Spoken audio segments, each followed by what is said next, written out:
আজকের বিকালটা দেখেন কত সুন্দর, আকাশটাও আজকে যত সুন্দর, পাহাড়টাও কিন্তু আজকে ততটাই সুন্দর। চারদিকে যে ধান ক্ষেতগুলা লাগানো হয়েছে, ধান ক্ষেতগুলা কিন্তু ধীরে ধীরে যে সবুজ হইতেছে।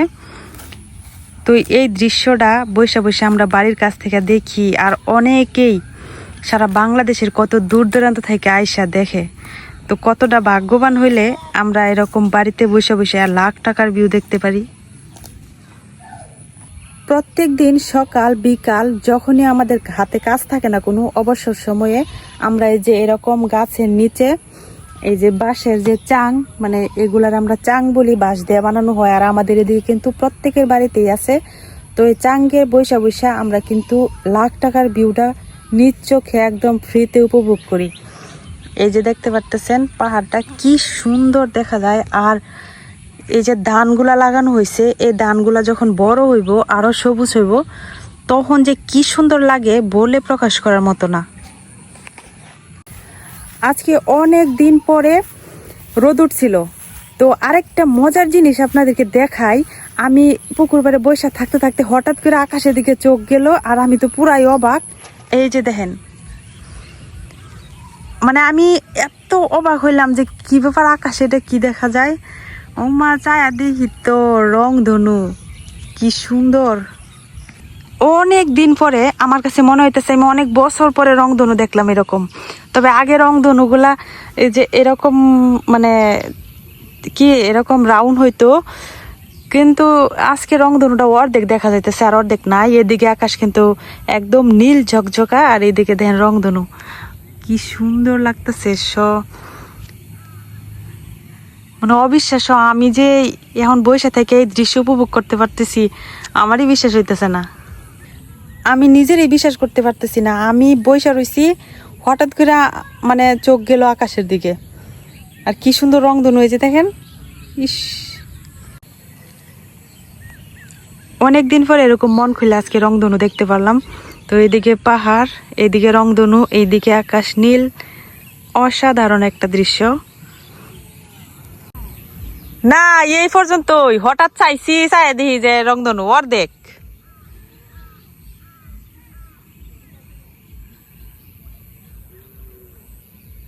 এদিকে ওই যে বিয়ে বাড়িতে আজকে দাওয়াত ছিল হচ্ছে মেয়ের বাড়ির পক্ষ থেকে।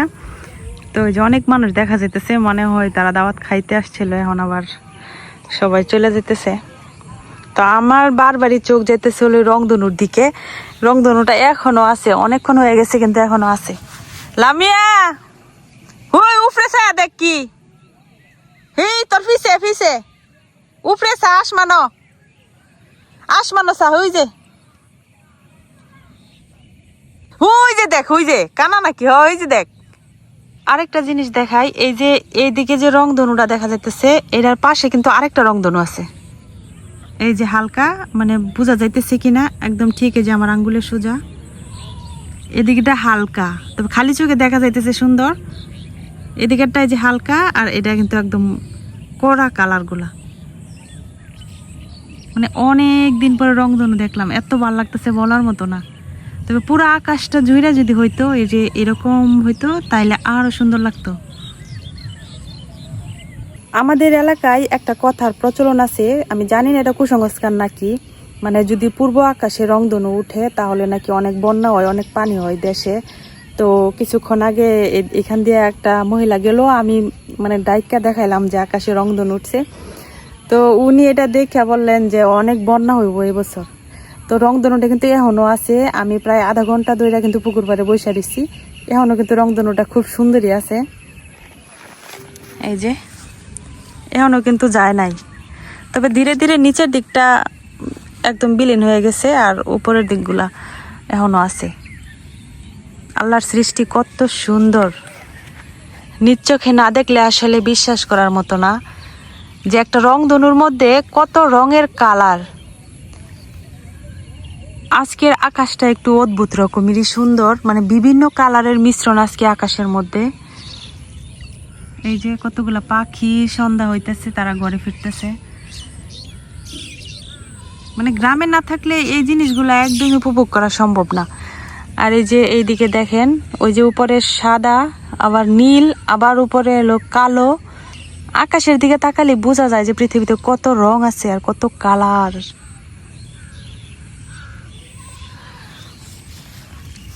রংধনুটা এখন কিন্তু নাই, একটু একটু আছে। আর এদিকের আকাশটা দেখেন কি সুন্দর, মেঘগুলা অর্ধেক নীল, অর্ধেক সাদা, অর্ধেক লাল, কত রঙের ছড়াছড়ি। যাই হোক, রংধনুটা এখন নাই। তো ওই যে আমার পিছনেতে দেখতে পারতেছেন চাং, আর উপরে হচ্ছে আম গাছ। তো চাঙ্গে বসে আমরা আম গাছে হেলান দিয়া আরাম করি। তো আপনাদের এলাকায় এরকম চাং আছে কিনা, বা থাকলেও কে কি নামে ডাকে অবশ্যই কমেন্টে জানাবেন। এখন আমি আমার বাড়িতে আসছি। তো সারাদিন কাজ করছি বাড়িতে, কাজ করার পরে দিয়া ওদের জানালাগুলা খুলে রেখে গেছিলাম। তো জানালাগুলো তো খোলা রাখা যাবে না, কারণ বৃষ্টির দিন, হঠাৎ করে রাতে বৃষ্টি শুরু হইতে পারে, আর বৃষ্টি শুরু হইলে একদম ঘর ভিজে যাব। তো আমার এই জানালা দিয়া দেখেন কি সুন্দর একটা ভিউ, একদম পাহাড় দেখা যায়।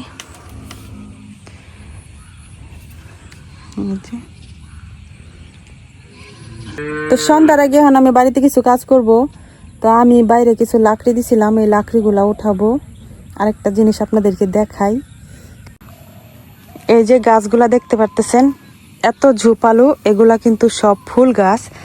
আর এই ফুলের নাম আমি জানি না, কিন্তু এতদিন যাবৎ ফুল হয় না দেখে কিন্তু আমি কাটতে ফেলাইতে চাইছিলাম। আজকে হঠাৎ করে দেখি যে এই যে ফুল হয়েছে, এই যে কি সুন্দর কালার, কি সুন্দর ফুল। মানে এখন ভাবতেছি যদি কাটতে ফেলাইতাম তাহলে তো লস হয়ে যেত। আর এই যে কুড়ি আসছে, এই যে লাকড়িগুলা বাইরে দিছিলাম রোদে, লাকড়িগুলা উঠায় রাখবো। যাই হোক, ভিডিওটা শেষ করার আগে কয়েকটা কথা বলি, যেহেতু আমি এখন ফ্রি আছি আর বসছি। আমার ভিডিওতে মানে আমার ভাষা শুনে কয়েকজনে প্রায় সময় দেখি যে কমেন্ট করে যে ভাষাগুলা চেঞ্জ করেন, এইগুলা কেমন ভাষা। আসলে আমরা হচ্ছে বৃহত্তর ময়মনসিংহ বিভাগের মানুষ। তো ময়মনসিংহ বিভাগের মানুষ যে মানে যত আছে সবারই কিন্তু মুখের ভাষা প্রায় একই রকম।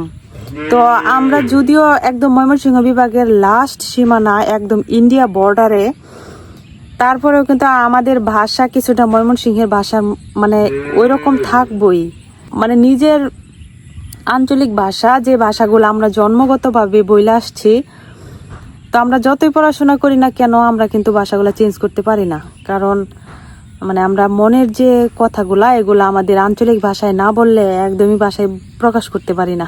গত শীতে আমি আমার এই বাড়ির কাজ ধরি, তখন কিন্তু আমি ইউটিউবে কাজ করতাম না, তখন আমি কাজ করতাম হলো ফেসবুকে। আর ফেসবুক পেজে কিন্তু আমার 3 লাখের উপরে ফলোয়ার আছে। তো এখন আমি আপাতত ফেসবুকে কাজ করি না, আমি এখন একদম মানে রেগুলার ইউটিউবে কাজ করা শুরু করছি। তো ওই সময় শীতে যখন আমি বাড়িটার কাজ শুরু করি, তখন কিন্তু আমার বাড়িতে অনেক রকম ফুলের গাছ ছিল, আর অনেক সুন্দর করে আমি তখন বাড়িটা সাজাইছিলাম। তো বর্ষাকাল, টানা বর্ষাকাল শুরু হওয়ার পরে দিয়া আমার বাড়ির যত গাছপালা ছিল ওগুলা অর্ধেকই নষ্ট হয়ে গেছে। আর হলো ঘাস ধুরবা এগুলা দিয়া কিন্তু আগাছা দিয়া বাড়ি একদম অপরিষ্কার। তো ইনশাল্লাহ আমি আশা করতেছি যে সামনে শীত শুরু হওয়ার আগেই আমি আবার আমার বাড়ির একদম নতুন করে সাজাবো। এই যে এই সাইডটা আমি ঝর্ণা করছিলাম যে, তো তো এই ঝর্ণাটা কিন্তু আমার বাইঙ্গে ফেলাইতে হইব। তো এটা বাইঙ্গে আমি এই জায়গাটাও আমার পরিকল্পনা আছে সুন্দর করে করার। আর এখন আমি আপাতত বর্ষায় যেহেতু তেমন একটা ফুল নাই, যার কারণে এমনিতেই মানে যা পাইছি তাই আর কি লাগাই রাখছি। আর এই যে এই ফুলগুলা যখন ফুটে তখন যে কি সুন্দর লাগে, কিন্তু এখন ফুল এগুলা প্রায় শেষ। নতুন করে আবার আমার সব ফুল সংগ্রহ করতে হবে। আর এই দিক থেকে হলো পুরাটা ওই সাইডটা আমি এখানে শীতকালীন যত শাকসবজি আছে সবগুলা চাষ করবো ইনশাল্লাহ। ওই যে আমার যে বাউন্ডারিটা দিছিলাম, আমি বেড়া দিছিলাম বাঁশ দিয়া, তো এই বাঁশগুলোও কিন্তু নষ্ট হয়ে গেছে। কিন্তু এখন আমি আর এগুলা ভাঙতেছি না, কারণ বর্ষাকালে আর কাজ ধরতে চাইতেছি না। বর্ষাকালটা শেষ হওয়ার পরে দিয়ে আবার নতুন করে আমি বাউন্ডারি কাজ শুরু করবাম। আর এইদিকে পাহাড়টা দেখেন কি সুন্দর। আর এই যে পিছনের ধান ক্ষেতগুলা, এটি যখন ধান বড় হইব তখন যে কি সুন্দর লাগবো।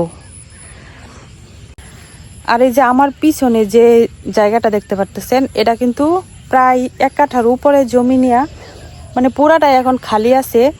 তো আমার অনেক ইচ্ছা যে আমি সামনে শীতে এত সুন্দর করে আমার বাড়িটা সাজাবো, যাতে মানে আমার মনের একটা তৃপ্তি আসে। তবে আমি সব কাজ মোটামুটি আমার একাই করতে হয়, কারণ আমাকে হেল্প করার মতো তেমন কেউ নাই। মানে আমার বাবা শুধু আছে আর আমার ছোট এক ভাই আছে। তো বাবা দেখা যায় যে বিভিন্ন কাজ কামে ব্যস্ত থাকে, মানে সময় দিতে পারে না। তারপরও যথেষ্ট সময় দিছে, যথেষ্ট হেল্প করছে আমার এই বাড়ি করতে। যাই হোক, আমি হয়তো এত ভালোভাবে কথা বলতে পারি না বা এত সুন্দর করে ভিডিও বানাতে পারি না। তারপরও আপনারা যারা আমার ভিডিও পছন্দ করেন, আমার ভিডিও নিয়মিত দেখেন, সবাইরে আমার অন্তরের অন্তঃস্থল থেকে অনেক অনেক কৃতজ্ঞতা। আশা করি আপনারা এইভাবেই আমার পাশে থাকবেন। আর ইউটিউবে আমি একদমই নতুন, এর আগে আমি ফেসবুকে কাজ করেছি, কিন্তু ইউটিউবে আমি কাজ করি নাই। তো অনেক ভুল ত্রুটি হয় কথা বলার মধ্যে বা ভিডিও করার মধ্যে। তো এগুলো আপনারা ক্ষমা সুন্দর দৃষ্টিতে দেখবেন আর সবাই আমার জন্য দোয়া করবেন, যাতে আমি আমার স্বপ্নগুলা পূরণ করতে পারি আপনাদেরকে সাথে নিয়ে। যাই হোক, এইগুলা অনেক লম্বা কাহিনী, অনেক লম্বা কথা। তো এগুলা বলতে গেলে ভিডিও অনেক লম্বা হয়ে যাব। যদি আপনারা আমার ইউটিউব জার্নি, ফেসবুক জার্নি সম্পর্কে জানতে চান বা শুনতে চান, তাহলে কমেন্টে বলবেন। আমি সময় করে একদিন আমার জার্নির কথা বলবো, আমার অভিজ্ঞতা, আমি যত মানে ইউটিউবিং করতে বা ফেসবুকিং করতে যত বাধা বিপত্তির সম্মুখীন হয়েছি, তারপর সেগুলা কীভাবে মোকাবেলা করছি, সব কিছুই বলবো। আমি আশা করি যে আমি আমার কথাগুলো শোনার পরে দেয়া যাদের ইচ্ছা আছে কন্টেন্ট ক্রিয়েশন করার, তাদের অনেকটাই উপকার হবে। অনেকেই আমার বাড়িটা নিয়ে অনেক ধরনের কটু কথা বলছেন যে আমি বাড়ি করছি সুন্দর হয় না, বা এর চাইতে ভালো করে আপনারা করছেন। হ্যাঁ, হয়তো বা আপনারা ভালো করে করতে পারছেন, কারণ আমি একজন মেয়ে মানুষ হয়ে আমি যতটুকু করতে পারছি, আমি লাখ লাখ শুকরিয়া আল্লাহর কাছে। আমার জায়গায় যদি কোনো ছেলে মানুষ থাকতো বা মানে আমার এই হেল্প করার মতো এরকম কেউ থাকতো, তাহলে হয়তো আমার এই বাড়িটা পুরাটা অনেক সুন্দর হতো। মানে আমি যেরকম মনে মনে আশা করছিলাম ওই রকমই হইতে পারতো। কিন্তু আমি একজন মেয়ে হয়ে মানে যতটুকু করতে পারছি, তারপরও আল্লাহর কাছে লাখ লাখ শুকরিয়া, আলহামদুলিল্লাহ। আপনারা যারা আমার এই ছোট্ট কুড়িঘরটা, ছোট্ট বাড়িটা পছন্দ করেন, আর অনেকেই বলেন যে শুধু আমার এই বাড়িটা আর আমার গ্রাম দেখার জন্য আমার ভিডিও দেখেন, মানে যে জন্যই হোক আপনারা তো আমার ভিডিও দেখেন, তার জন্য অনেক অনেক ধন্যবাদ। আর অনেকের মনে প্রশ্ন যে আমি যে বাড়িটা করছি, আমার অনেক সময় কমেন্টেও বলে যে আমি যে বাড়িটা করছি আসলে কার জমিতে করছি। তো এটা কি প্রশ্ন করার মতো কথা? একজনে বাড়ি করলে কি অন্যজনে জমি দেয়? অবশ্যই নিজের জমিতে নিজে বাড়ি করে। তো যাই হোক, লাকড়িগুলো ওটাই, লাকড়িগুলা ভিজা ছিল, রোদে দিছিলাম, এখন এগুলো ওঠাই।